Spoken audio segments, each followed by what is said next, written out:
Hello, I'm back again, and this is the study note number 1 that I've posted. And on this study note, you can see that I am talking about double entry accounting information. So it goes back to the basic accounting equation: assets equal liabilities plus equity, and equity is common stock plus retained earnings. It also reviews the fact that debit is abbreviated DR, and it means the left side of a T account, and credit equals CR, and that means the right side of a T account. The normal balance of any T account is always the increasing side. So down below I've created a schedule with T accounts with assets equal liabilities plus common stock and retained earnings. And under retained earnings you will find revenue and expenses and dividends. Revenues increase retained earnings, so they have a credit balance. Expenses and dividends decrease retained earnings, so they have a debit balance. And those balances will impact retained earnings via the entries. Down below I give you some typical assets, liability, and equity that you will see in different problems. And I've made some notes next to some of them, like prepaid rent. That's any prepaid item. So it could be prepaid insurance, prepaid taxes. That's always going to be a debit. Any type of supply is going to be a debit because it's an asset. And so they're going to be assets. Liabilities are all payables, and the only one that is not a payable is an unearned revenue. And that's revenue that you received in advance, but you've done no work. So if you receive a check for services to be provided, and then you have to provide the work next month, then that is an unearned revenue because you haven't done any of the work yet. And then typical revenues and expenses.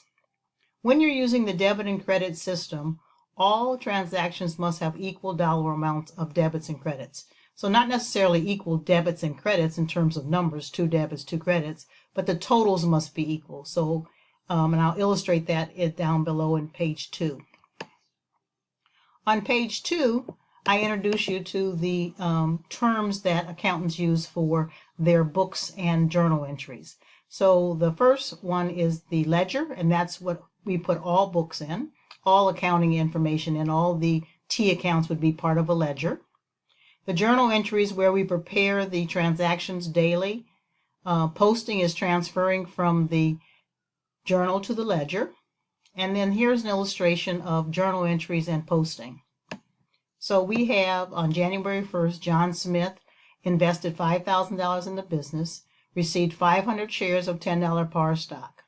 You would debit cash, and the debit over here, and this is the T account, would be increasing cash, and you would credit common stock, increasing common stock. The next journal entries, they purchased $500 of supplies and $1,200 of office equipment. Once again, in the general journal, we always put the date of the transaction. We bought supplies that increased asset supplies, debit, $500, increased office equipment, $1,200, and total cash paid is $1,700. So this is an illustration where we have 2 debits and 1 credit, but they equal each other mathematically. Once we enter the information in the journal, we then transfer or post to the general ledger. And the ledger consists of individual pages or accounts for each item that we have. So here you see we have cash, office supplies, office equipment, and down below we have common stock. So the posting takes place. We received $5,000 in the business, so cash went up with a debit, and common stock went up with a credit. So those 2 journal entries relate to each other. The posting reference column is telling you that it came from the general journal, page 1. So if you go up top, you will see it says page 1, general journal. The second transaction involved the purchase of supplies and equipment. So what we have to do then is debit supplies. It's an asset, so it goes up, and the balance is a debit. And the office equipment went up $1,200, and the balance is a debit of $1,200. And then we paid cash. So the cash account went down with a credit of $1,700. So we had a beginning balance of $5,000. We spent $1,700, so we have an ending balance of a debit of $3,300. So all of the information has been posted.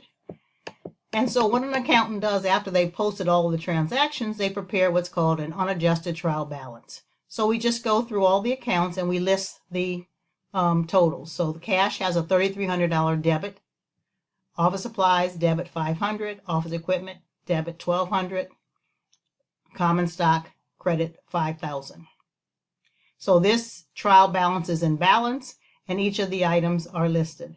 Now, in the trial balance, we usually list the accounts according to assets, liabilities, equity, revenue, and expenses. So that's the way they'll be listed in the different problems that you will be solving. Now, one other form that we have is a chart of accounts. And what a chart of accounts is, it's really the table of contents for the general ledger. That's where all of the accounts are held. And each account has a number to help classify it. So assets usually are 100 to 199, liabilities 200 to 299, equity be 300 to 399, revenue 400 to 499, and expenses 500 to 599. The trial balance is here. Once again, you should when you're finished, you should have equal debits and credits. And then I just recap the statements. Income statement is revenue minus expenses. Statement of retained earnings is beginning retained earnings plus net income or minus a net loss, minus dividends plus investment by owners, if there are any. And then the balance sheet is assets equal liabilities plus owner's equity. So this study sheet can be printed by you to use to help you with the new debit and credit rules. One thing I neglected to mention on this worksheet is the fact that the items in the general ledger have account numbers. So the cash is 101, office supplies 106, office equipment 109, and common stock 300. So when we post the information, we are posting the information to the account. So you will see that the cash journal entry shows the PR, which is posting reference, went to 101. That's cash. The common stock went to 300. That's common stock. And then the second journal entry, office supplies went to account 106, which is supplies. Office equipment went to 109, which is office equipment. And then the credit went to cash, which is 101. So the posting reference column helps you figure out where you put the journal entry information. And then the posting reference in the ledger tells you what page of the general journal the information came from.